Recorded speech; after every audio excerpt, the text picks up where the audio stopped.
नमस्कार, सारा प्रणाम. मी निरंजन. खबर विशेष मध्ये आपलं स्वागत आहे. खबर विशेष मध्ये आज आपण चर्चा करणार आहोत महाराष्ट्र सरकारच्या विधानसभा अधिवेशनाची सुरुवात झालेली आहे. अर्थसंकल्पीय अधिवेशनाला सुरुवात झालेली आहे आणि त्या अनुषंगाने आपण आज चर्चा करतोय महाराष्ट्र नवनिर्माण सेनेचे गटनेते बाळासाहेब नांदगावकर यांच्याबरोबर. मी आपलं स्वागत करतो आमच्या या कार्यक्रमात. पहिले मला विचारायचे की हे अर्थसंकल्पीय अधिवेशनाला सुरुवात झाली. पहिला दिवस तर श्रद्धांजली आणि याच्यात तहकूब झाला, पण दुसऱ्या दिवशी अर्थसंकल्पीय विषय नसताना थॉमसच्या नियुक्तीवर केंद्र सरकारच्या अखत्यारीतल्या विषयावरती राज्य सरकारची विधानसभा का बरं तहकूब झाली? प्रथम निरंजन, तुम्हाला विनंती आहे की माझं नाव बाळा नांदगावकर आहे आणि विषय असा आहे की पीजे थॉमस हा जो विषय आहे तो विषय जरी केंद्र सरकारच्या अखत्यारीतला असला तरी केंद्र सरकारमध्ये ज्यावेळेला या राज्याचे मुख्यमंत्री आत्ताचे माननीय पंतप्रधानांच्या कार्यालयामध्ये पीएमओ ऑफिसमध्ये ज्यावेळेला ते होते त्यावेळेला तिथे ज्या काही घटना घडल्या त्या बाबतीमध्ये या राज्याला, या राज्याच्या जनतेला शरमेने मान खाली घालावी लागली अशा प्रकारचं चित्र आम्हाला दिसलं नवे आहे.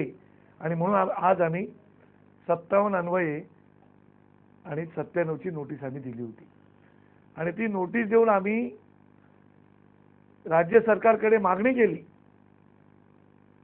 की या राज्याचे मुख्यमंत्री जे पीएम ऑफिसमध्ये असताना त्यांनी त्या ठिकाणी देशाचे केंद्रीय दक्षता विभागाचे कमिशनर पीजे थॉमस यांची जी नियुक्ती केली गेली त्या नियुक्तीच्या बाबतीमध्ये देशाच्या पंतप्रधानांनी डायरेक्ट ठपका डायरेक्ट या राज्याच्या मुख्यमंत्र्यांवरती ठेवला आणि त्यांनी स्पष्टपणे सांगितलं की मी अत्यंत प्रामाणिकपणे तुम्हाला हे उत्तर देतोय की मला जी माहिती आमच्या डिपार्टमेंट ऑफ पर्सनल ट्रेनिंग DOPTने दिली त्या माहितीच्या प्रमाणे मी पुढे गेलो, त्यामुळे मला त्यांनी वस्तुस्थिती दिली नाही, माझी दिशाभूल केली. याचा अर्थ आत्ताचे मुख्यमंत्री त्या वेळेला तिथले राज्यमंत्री होते आणि त्यांनी दिलेली माहिती ही पंतप्रधानांपासून लपवली, देशापासून लपवली, पंतप्रधानांची दिशाभूल केली, देशाची फसवणूक केली. पंतप्रधानांची तर फसवणूक केलीच पण देशाची सुद्धा फसवणूक केली. आणि असा मनुष्य जर या राज्याचा मुख्यमंत्री असेल तर या राज्याच्या जनतेने कोणाकडे आशेने पाहायचं? स्वच्छ कारभाराचा मुख्यमंत्री, स्वच्छ मुख्यमंत्री म्हणून आम्ही त्यांच्याकडे पाहत असताना जर मुख्यमंत्रीच खोटे ठरत असतील, कारण माझ्या हातामध्ये या ठिकाणी DOPTने या ठिकाणी केरळ सरकारला पाठवलेलं पत्र आहे. त्या पत्रामध्ये क्लिअर कट त्याच्यात उल्लेख आहे whether this office had ever applied for central deputation at the level of deputy secretary of above. केंद्र सरकारकडे बदली करावी अशी मागणी केली होती का? अशा प्रकारचं पत्र त्या डिपार्टमेंटनी पीएम ऑफिसनी केरळ सरकारकडे पाठवलं होतं आणि केरळ सरकारचंही या ठिकाणी मला उत्तर आलेलं आहे. या ठिकाणी आम्हाला त्या डिपार्टमेंटला त्यांनी क्लिअर कट लिहिलेलं आहे की थॉमसच्या विरोधामध्ये सुप्रीम कोर्टामध्ये केस चालू असल्या कारणाने त्यांची नियुक्ती केंद्र सरकारमध्ये होऊ शकत नाही असा क्लिअर कट या ठिकाणी केंद्र सरकारला गव्हर्नमेंट ऑफ केरळने पत्र पाठवलेलं आहे. मग माझा प्रश्न असा आहे, ज्या मुद्द्याकडे आतापर्यंत कोणाचंच लक्ष गेलेलं नाही, सुप्रीम कोर्टाने असं सांगितलं जर थॉमसची नियुक्ती ही बेकायदेशीर आहे असं सर्वोच्च न्यायालय जर म्हणते, कारण थॉमसच्या विरोधामध्ये पामोलिन तेलाच्या घोटाळ्याच्या बाबतीमध्ये 22 वर्षापासून 1982 पासून जर केस चालू आहे, 22 वर्ष सुप्रीम कोर्टामध्ये केस चालू होते आणि ती प्रलंबित राहते, त्याचा निकाल लागत नाही. मुख्यमंत्र्यांचा राजीनामा राहिला बाजूला, पंतप्रधानांची माफी राहिली बाजूला, हे तर फक्त लक्षणांवरती उपाय आहे. पण मूळ आजारावरती तुम्ही उपचार काय करणार आहात, हा महत्त्वाचा मुद्दा आहे. याच्यावरती कुठेतरी लक्ष घालण्याची आवश्यकता आहे. आणि म्हणून आमचा स्पेसिफिक या ठिकाणी माझी मागणी आहे, या राज्याच्या मुख्यमंत्र्यांनी, कारण या राज्याची परंपरा आहे, या राज्यामध्ये यशवंतरावजी चव्हाण, वसंतदादाजी पाटील, सन्माननीय वसंतरावजी नाईक, सन्माननीय आत्ताचे शरद पवार जे मंत्री आहेत केंद्रामध्ये, असे थोरा मोठ्याची परंपरा या राज्याला मुख्यमंत्री म्हणून लाभलेली आहे. त्यांनी उच्च परंपरा निर्माण केलेली आहे. याच राज्यामध्ये अंतुलेंवरती भ्रष्टाचाराचे आरोप झाले, याच राज्यामध्ये शिवाजीराव निलंगेकर पाटील यांच्यावर आरोप झाले, याच राज्यामध्ये अशोक चव्हाण यांच्यावरती आदर्श प्रकरणी आरोप झाले, त्यांना राजीनामे द्यावे लागले. ही परंपरा आहे. आणि मग या मुख्यमंत्री हे खोटं बोलले, हे आता धांदांत खोटे मुख्यमंत्री आहेत. मग या मुख्यमंत्र्यांवरती आम्ही का विश्वास ठेवायचा? आणि म्हणून आमचं म्हणणं आहे, मुख्यमंत्री जर बनत असतील की केंद्र सरकारच्या अखत्यारीतला विषय आहे, तर आमचं म्हणणं आहे केंद्र सरकारच्या अखत्यारीत राज्य येतात, राज्यावरचं नियंत्रण तुमच्या अखत्यारीत येतं. किंबहुना केंद्र सरकारच्या PM ऑफिसच्या अंडरमध्ये अखत्यारीमध्ये गुप्तचर यंत्रणा येते, CBI येते, गृह खातं येतं. आणि मग एवढं सगळं येत असताना केरळ सरकारने माहिती लपवण्याचं कारणच काय? तुम्ही काय लक्ष दिलं नाही? हे जाणून बुजून कोणाला तरी मदत करण्याची भूमिका होती तुमची. पण मग आता या सगळ्या चर्चेतून जो खूप नवीन आणि वेगळा मुद्दा उपस्थित होतोय की लोकप्रतिनिधींकडे म्हणजे मंत्र्यांकडे आणि पंतप्रधानांकडे बोटं तर इमिजिएटली सर्वोच्च न्यायालयाने दाखवली, पण त्यांच्याकडे बोट दाखवत असताना जी 3 बोटं न्यायव्यवस्थेकडेच वळतात, की मुळात न्यायव्यवस्था इतकी दिरंगाई करते ज्यामुळे अशा गोष्टी घडू शकतात. अशा प्रकारची बेजबाबदार शिफारस का होईना, पण ती होऊ शकते कारण फार मोठी दिरंगाई त्याच्यासाठी लागलेली आहे. म्हणूनच माझं म्हणणं आहे की 22 वर्ष सुप्रीम कोर्टात ही केस प्रलंबित आहे. असं काय कारण घडलं? सुप्रीम कोर्टावरती कोणी प्रेशर आणला का? राजकीय दबाव होता का? जर नव्हता तर सुप्रीम कोर्टाने ही केस निकालात का काढली नाही? आणि म्हणून माननीय न्यायालयाला आमची विनंती आहे, या कोर्टाचा निकाल, तुमच्या कोर्टाचा या केसचा तात्काळ निकाल लावा. आम्ही तुमचा आदर करतो, या देशातली जनता न्यायालयाचा आदर करते. आणि न्यायालयामध्ये जर असं प्रलंबित केसेस राहायला लागल्या तर लोकांनी कोणाकडे आशेने पाहायचं? ह्या देशाचा 4था स्तंभ म्हणून लोकशाहीचा न्यायालय सुद्धा एक प्रक्रिया आहे. म्हणून आमची अपेक्षा आहे त्यांच्याकडून सुद्धा. निश्चित. पण आता मला जो पुन्हा प्रश्न पडतोय की अशाच अर्थसंकल्पीय अधिवेशनाला केंद्र सरकारला ज्या वेळेला अडवलं होतं विरोधी पक्षांनी, तर केंद्र सरकारने JPCची मागणी मान्य केली होती. आता राज्याचा अर्थसंकल्पीय अधिवेशन आहे आणि आपण मुख्यमंत्र्यांच्या राजीनाम्याची मागणी करताय. हे मुख्यमंत्र्यांचा राजीनामा जर द्यावा लागला तर अर्थसंकल्पीय अधिवेशन कसं होईल, पार पडेल? विषय असा आहे की अधिवेशन येतील आणि जातील, बजेट मंजूर होईल आणि जाईल, पण हा राज्याच्या प्रतिष्ठेचा प्रश्न आहे. या ठिकाणी राज्याची इब्रत लागलेली आहे. महाराष्ट्र राज्य हे देशाला कितीतरी गोष्टी देतं. आतापर्यंत जे जे लढे झाले, या भारत देशाला स्वातंत्र्य मिळण्याचा लढा असो की तर कोणतेही लढे असो, या राज्याच्या खूप गरिबात असून तो मोठ्यात मोठ्या माणसाचं योगदान या देशाला स्वातंत्र्य मिळवून देण्यामध्ये झालेलं आहे.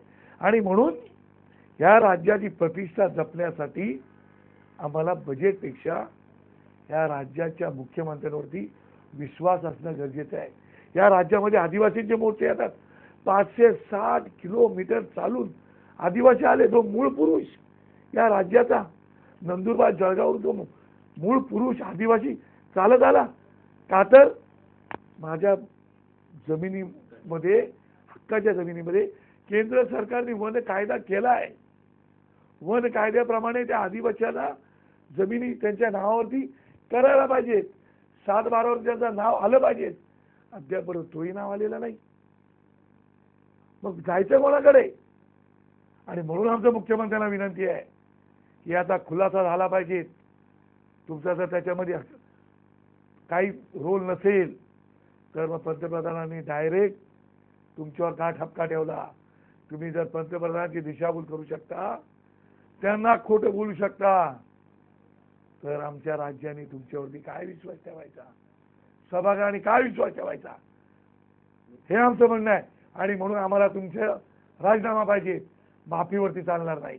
या संपूर्ण विषयावरती एकंदरीतच महाराष्ट्राचं हे अधिवेशन हे अतिशय गदारोळाचं ठरणार आहे आणि खूप मोठे मोठे विषय या निमित्ताने आपल्या समोर येणार आहेत.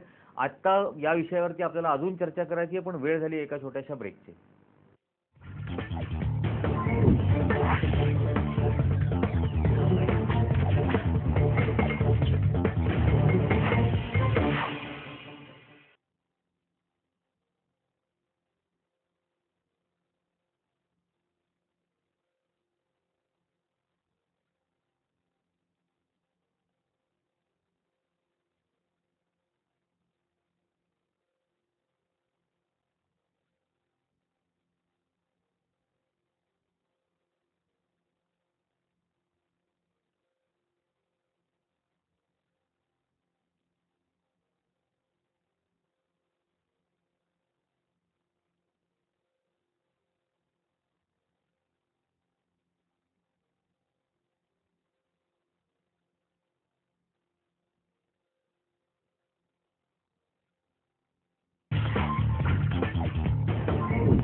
मध्ये आपल्या सर्वांचं पुन्हा एकदा स्वागत आहे.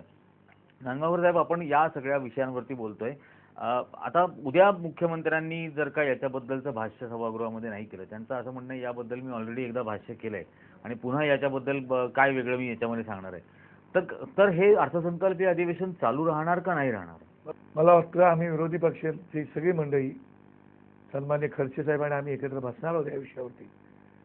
कारण राज्याच्या मुख्यमंत्र्यांनी या विषयावरती बाहेर बोलण्यात काय अर्थ नाही. सभागृहात तुम्ही बोला आणि महाराष्ट्राच्या 10 कोटी जनतेला कळू द्या की आमचे मुख्यमंत्री स्वच्छ चरित्राचे आहेत, त्यांच्यावर कोणताही काळा डाग नाही. आम्ही त्यांच्यावर काळे डाग आणू पाहतो, ते त्यांना दूर करायची संधी आहे. त्यांनी ते सभागृहात बोलून सांगावं. त्यांना संधी आहे, त्या संधीचं त्यांनी सोनं करावं. ते सोनं करण्याची संधी जर त्यांनी घालवली तर आम्ही अधिवेशन चालू देणार नाही आणि म्हणून त्यांनी संधी घालू नये. पण आपण समजा गृहीत धरलं की मुख्यमंत्र्यांनी स्पष्टीकरण त्यांच्या बाजूने दिलं, त्यांची जी काही भूमिका असेल ते सभागृहामध्ये सांगतील आणि त्याच्यानी हे अर्थसंकल्पीय अधिवेशन त्यानंतर सुरळीत सुरू राहील का? नाही, मला असं वाटतं या बाबतीमध्ये विरोधी पक्ष नेत्याने आम्ही शिवसेना आम्ही एकत्र बसू आणि या बाबतीमध्ये योग्य तो निर्णय घेऊ. आणि मला वाटतं तेवढे निर्णय घेण्याची क्षमता आम्हा सगळ्या विरोधी पक्षांमध्ये आहे. जर अधिवेशन सुरू झालं तर जसं आपण आता गेल्या काही अधिवेशनांमध्ये बघितलं होतं की विरोधी पक्षांमध्येच गट पडलेले असतात. भाजपचं आणि शिवसेनेचं जमत नाही. आता व्यंकय्या नायडूंनी येऊन एक प्रयत्न केलेला आहे. ते अजूनही मनसेला जवळ घ्यायचा प्रयत्न करतात. मनसेची स्वतःची एक भूमिका आहे ज्याला शिवसेनेची साथ नसते. तर मग काय स्वरूप राहणार? काय होते की मनसेच्या बाबतीमध्ये जर आम्ही काय बोललो तर शिवसेना जखमी होते. भाजप तोंड दाबून बुक्याचा मार सहन करतं आणि राष्ट्रवादीला टोचतं. त्याला आम्ही काहीच करू शकत नाही. आमची एकला चिलोरीची भूमिका ऑलरेडी आहे. आम्ही आमच्या भूमिकेपासून काय तत्सुबरी हल्लेलो नाही. परंतु अधिवेशनामध्ये एक फ्लोअर मॅनेजमेंट असते आणि फ्लोअर मॅनेजमेंटमध्ये सर्व विरोधी पक्षाच्या लोकांनी एकत्रितपणे येऊन सरकारने चांगलं काम केलं तर त्यांचं अभिनंदन करायला पाहिजे. पण जर चुकीचं काम करत असतील तर सरकारला वरती अंकुश ठेवण्याचं काम केलं पाहिजे. आणि म्हणून मला आणि तसं जर तुम्ही पाहिलं तर राष्ट्रवादी आणि काँग्रेसचं तरी कुठं चांगलं आहे. त्यांचं कसं माहिती आहे ना, एकात एक नाही आणि बापात लेख नाही असं त्यांचं आहे. कळलं ना? आणि त्यामुळे ठीक आहे, राजकारण ते चालू राहणार आहे. मग अर्थसंकल्पाच्या अनुषंगाने राज्याच्या महाराष्ट्र नवनिर्माण सेना सर्वात महत्व जास्त कोणत्या मुद्द्यांना? नाही, मला असं वाटतं की सगळेच महत्वाचे मुद्दे आहेत, पण त्यासोबत शेतकऱ्यांचाही महत्वाचा मुद्दा आहे. भ्रष्टाचाराचा मुद्दा महत्वाचा आहे. यशवंत सोनवणे अतिरिक्त अधिकारी जिल्हाधिकारी कैलासवासी यांना अक्षरशः जाळलं गेलं, हा अत्यंत महत्वाचा आहे. म्हणजे एवढे प्रश्न या राज्यापुढे आवासून पडलेले आहेत. आदर्श घोटाळा, कित्येक घोटाळे आहेत. ULCचा घोटाळा आहे, आदर्श घोटाळा आहे, ते प्रचंड घोटाळे आहेत. वाळू माफिया, तेल माफिया, दूध माफिया, सहकार माफिया, असं कोणतं क्षेत्र आहे जे माफिया राज्यात आहे हा लक्षामध्ये. आणि त्यात सन्माननीय अजितदादा पवारांनी सांगितले की आम्ही टगेच आहोत. तर मुख्यमंत्री दुर्दैवाने त्यांच्या बाजूला दादा आहेत, टगे आहेत. कसं काय करणार आम्हाला माहिती नाही. आणि म्हणून विषय खूप आहेत आणि आम्ही एक एक विषय हा लावून जाणार आहोत. शिवाय पाण्याच्या योजना आहेत. जीवन प्राधिकरणाच्या साठी 16,000 कोटीची तरतूद केली होती. 11,000 योजना मंजूर केल्यात आणि त्यातल्या फक्त 129 योजना चालू आहेत. आणि त्यासुद्धा पश्चिम महाराष्ट्रात 129 योजनांपैकी 95% योजना त्यांच्याकडे आहेत.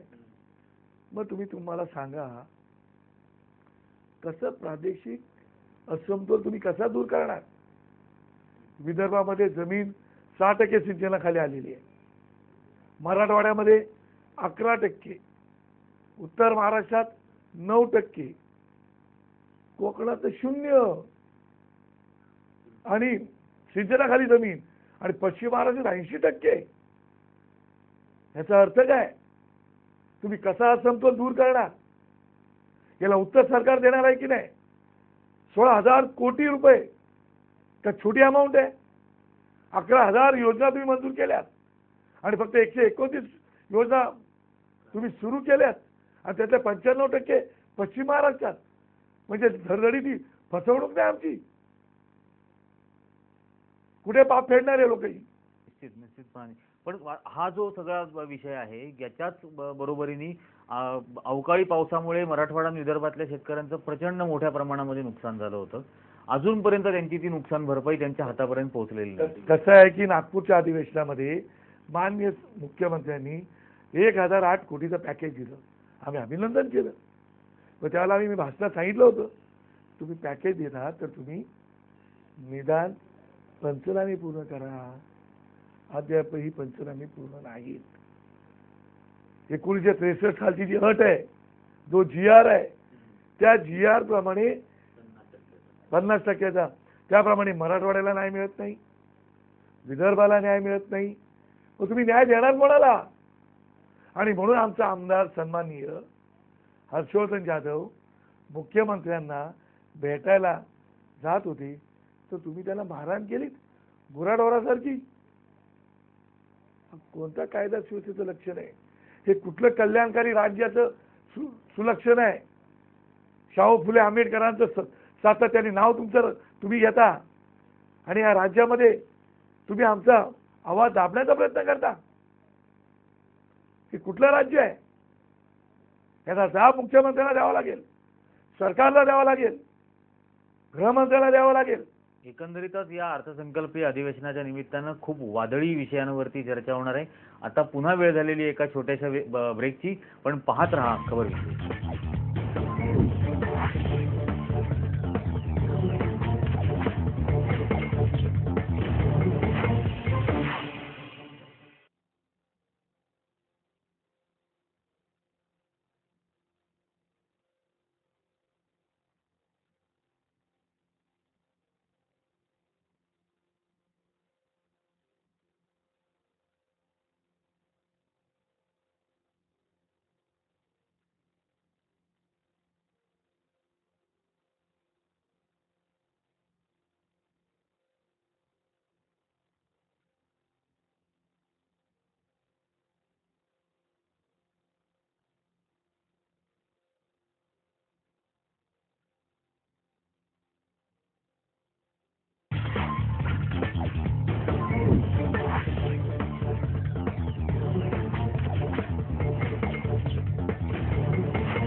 खबर विशेष मध्ये आपल्या सर्वांचं पुन्हा एकदा स्वागत. आपण चर्चा करतोय मनसेचे गटनेते बाळा नांदगावकर यांच्याबरोबर. आता आपण ज्या मुद्द्यांची चर्चा करत होतो, असाच एक आणखीन गंभीर प्रश्न पश्चिम महाराष्ट्राच्या बाबतीतला जो आहे, म्हणजे हे मराठवाडा आणि विदर्भाचे गंभीर प्रश्न झाले. पश्चिम महाराष्ट्रामध्ये एक नवीन गंभीर समस्या उभी राहते, ऊस उत्पादकांची. याच्या बाबतीमधली वस्तुस्थिती वास्तव काय आहे आणि यांना न्याय मिळण्यासाठी काय? मला असं वाटतं की मगाशी मी तुम्हाला विदर्भ, मराठवाडा, उत्तर महाराष्ट्र, कोकण या विषयावरती जे काही बोललो, त्या बाबतीमध्ये तुम्हाला एक मुद्दा या ठिकाणी सांगायचा आहे. पश्चिम महाराष्ट्रामध्ये शेतकरी आत्महत्या करत नाहीत, चांगली गोष्ट आहे. पश्चिम महाराष्ट्रात सदन राहायला पाहिजे, तिथली लोक सुखी राहिली पाहिजे, माझं काय म्हणणं नाही. परंतु सिंचनाखाली जमीन न आल्यामुळे विदर्भ, मराठवाडा इकडचे माझे शेतकरी आत्महत्या करतायत. त्याचा कुठेतरी राज्य सरकारने विचार करण्याची आवश्यकता आहे. मागच्या पंचवार्षिक योजनेमध्ये ऊसाच्या साखर कारखानदारीला 20,000 कोटी रुपयाची तरतूद केली. आता 20,000 कोटी रुपयाची पंचवार्षिकला जर तरतूद केली होती, तर मला तुम्ही सांगा, महाराष्ट्रामधल्या 237 साखर कारखान्यांपैकी 71 साखर कारखाने आजारीच आहेत. मग आता जर 71 साखर कारखाने आजारी असतील आणि ह्या राज्यामध्ये 125 लाख टन साखर जर जास्त निर्माण होणार असेल, तर ती साखर घेणार कोण? ऊसाचा गाळपाचं वाटप होणार, साखर जाणार कुठे? हे आजचा तो प्रश्न असा झालेला आहे की 125 लाख टन ऊस हा गाळपच होणार नाही, कारण कारखानेच बंद आहेत. मग हे 20,000 कोटी रुपये गेले कुठे, हाही एक मुद्दा येतो याच्यातला. आणि त्या शेतकऱ्यांचं काय होणार? का आता आत्महत्यांचं सत्र आता शेतकऱ्यांनी आता आत्महत्या इकडे पश्चिम महाराष्ट्राच्या शेतकऱ्यांनी आत्महत्या करायच्या का? 71 साखर कारखाने बंद आहेत आणि ज्याला पाहिजेत का सगळे साखर कारखानदार हेच आहेत, आणि हेच साखर कारखानदार स्वतःचा कारखाना बंद करतात, सरकारचे पैसे घेतात. आता परत सरकारने 270 कोटी रुपयाची तरतूद देण्याची परत तरतूद केलेली आहे. मात्र तेच सरकार मुंबई बँकेचे किती कोटी आहेत ते द्यायला मागत नाहीत. ते जनतेचे पैसे आहेत. याचा कुठेतरी सरकार विचार करणार आहे की नाही? म्हणजे आता या राज्यामध्ये कुपोषणाचे बळी चाललेले आहेत. या राज्यामध्ये एका बाजूला श्रीमंती प्रचंड श्रीमंती आहे, एका बाजूला मुलांना खायला अन्न नाही. एका बाजूला शुल्क फी वाढ तुम्ही करताय, एका बाजूला आदिवासी मोर्चे काढतायत. गिरणी कामगारांचा माझ्या घराचा प्रश्न प्रलंबित आहे. या राज्याचे मुख्यमंत्री आल्यापासून मुंबई शहरामधल्या सगळ्या डेव्हलपमेंट थांबलेले आहेत. अर्बन डेव्हलपमेंट खातं, नगरविकास खातं बंद आहे. मुंबई शहराचे आलेले आयुक्त हे फाईलवरती सह्याच करत नाहीत. मुख्यमंत्री नुसते आढावा आणि बैठका, त्यांच्या उपमुख्यमंत्री त्यांच्यावर कडी करायला आढावा आणि बैठका, त्याच्या पलीकडे या राज्यात मला काही दिसतच नाही. आणि मग सामान्य लोकांना न्याय कसा मिळणार? पण हे सगळं होत असताना एक सक्षम विरोधी पक्ष म्हणून ज्या गोष्टी व्हायला पाहिजेत त्या होताना दिसत नाहीत. राज ठाकरेंनी भाजपच्या कार्यालयामध्ये चहा प्यायला, तर त्या चहाचे डाग पडतात उद्धव ठाकरेंच्या शर्टवरती. म्हणजे चहा पितो भलतात, डाग पडतात दुसऱ्याच्याच शर्टवरती. हे पक्ष एकत्र यायलाच तयार होत नाही. भाजप मागे लागले, सारखी भाजप म्हणत असते नाना करते प्यार तुम्ही ते करवटे, मनसे बरोबर आम्हाला युती करायची, मनसे म्हणते आम्हाला कोणाबरोबरच युती नाही करायची. हे कधी होणार आहे? कधी एक सक्षम विरोधी पक्ष महाराष्ट्राला दिसणार आहे? विधानसभेमध्ये विरोधी पक्ष एकत्रितपणे काम करताना निश्चितपणे दिसेल अशी मला पूर्ण खात्री आहे.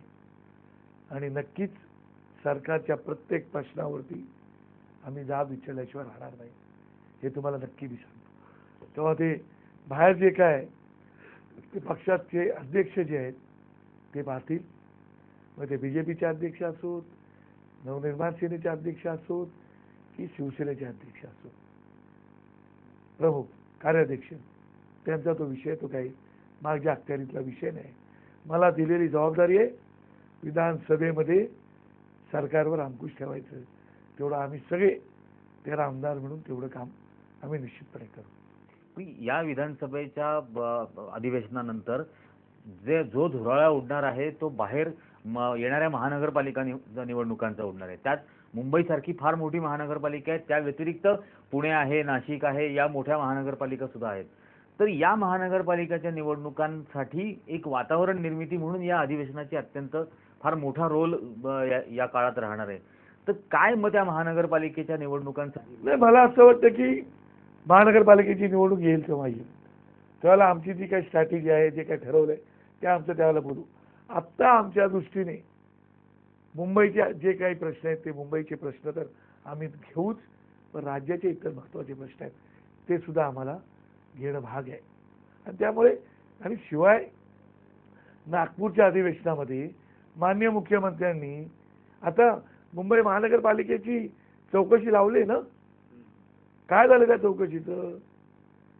21,000 कोटीचं बजेट असणारी मुंबई महानगरपालिका, हरियाणाचं बजेट 9,000 कोटीचं, केरळ राज्याचं बजेट 6,000 कोटीचं, गोवा राज्याचं बजेट 4,000 कोटीचं, झारखंड, छत्तीसगड या सगळ्या राज्यांच्या बजेटपेक्षा जास्त बजेट असणारी महानगरपालिका. त्यांनी 3 वर्षाचा आर्थिक ताळेबंद दिला नाही म्हणून त्यांची इन्क्वायरी लावली. केवळ इन्क्वायरी लावली नाही, कमिशनर बदललात. आता नवीन आलेल्या कमिशनरनी तुम्हाला माहिती दिली की जी काही आम्ही तुम्हाला माहिती पाठवली ती जुन्या पद्धतीने आम्ही आर्थिक ताळेबंद दिलेला आहे. मग आता नवीन पद्धतीचा कधी येणार? तो कधी मिळणार? त्याची माहिती येणार की नाही? मुंबई शहरातल्या लोकांचा पाण्याचा मोठा प्रश्न आहे, तो कधी सुटणार? मुंबई शहरातल्या SRAच्या योजना ठप्प पडलेल्या आहेत, त्या कधी सुरू करणार तुम्ही? मुंबई शहरातल्या जवळजवळ 19,500 जुन्या इमारती आहेत, त्याचा डेव्हलपमेंटचा प्रश्न आहे. तत्कालीन मुख्यमंत्र्यांनी फ्री चेक खाली जमिनीच्या जमिनी दिल्यात.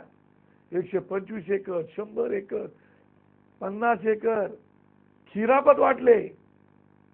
गिरणी कामगारांना घर द्यायला 8-8.5 लाख रुपये मागतायत आणि बिल्डरांना फुकट नॉमिनल भाव घेऊन पैसे घेऊन करोडो अब्जो रुपयाची जमीन देत आहेत. आणि माझ्या गिरणी कामगारांना ज्याचं योगदान ह्या राज्याच्या निर्मितीत आहे त्यांना मात्र तुम्ही फुकट घर देऊ शकत नाहीत. भारताच्या कानाकोपऱ्यातून कोण कोण आले त्यांना मात्र फुकट घर, का त्यांनी झोपड्या बांधल्या?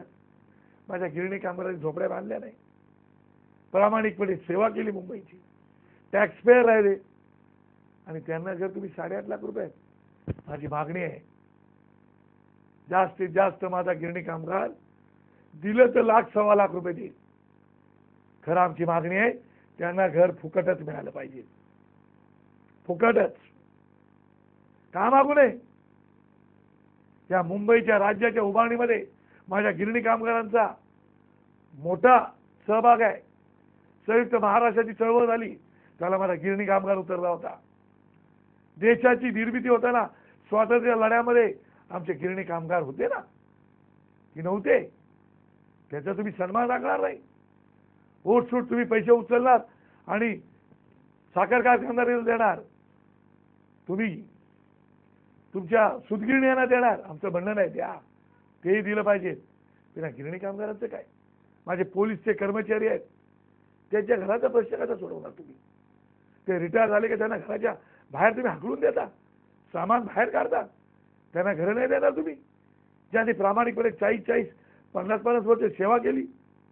शासकीय कर्मचारी 1.25 लाख 1.5 लाख कर्मचारी आहेत, ते घराचा प्रश्न बोलतायत की आम्हाला तुम्ही फुकट नका देऊ. मांढरा वसाहतीमध्ये आहेत इतर शासकीय कर्मचारी आहेत की तुम्ही आम्हाला घरात द्या, ज्यांना कोणी डेव्हलपमेंट करायला द्याल आम्हाला नॉमिनल दरामध्ये त्यांची घरं द्या. तुम्हाला देता येत नसेल आम्हाला फुकट द्या, त्या फुकटाचे आम्ही पैसे देतो.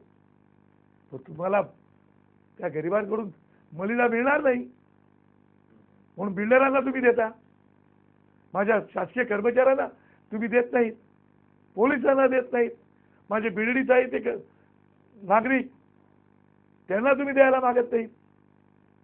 मग कल्याणकारी राज्याची भूमिका तरी काय? काय लक्ष नसतं हे मुख्यमंत्र्यांनी एकदा सांगावं.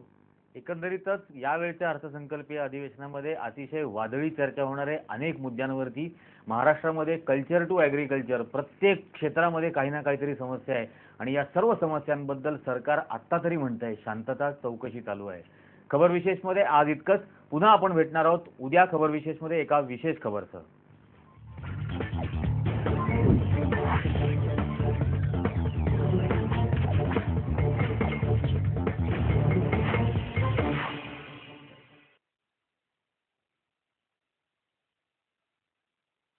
हम दोनों का कैमरा ही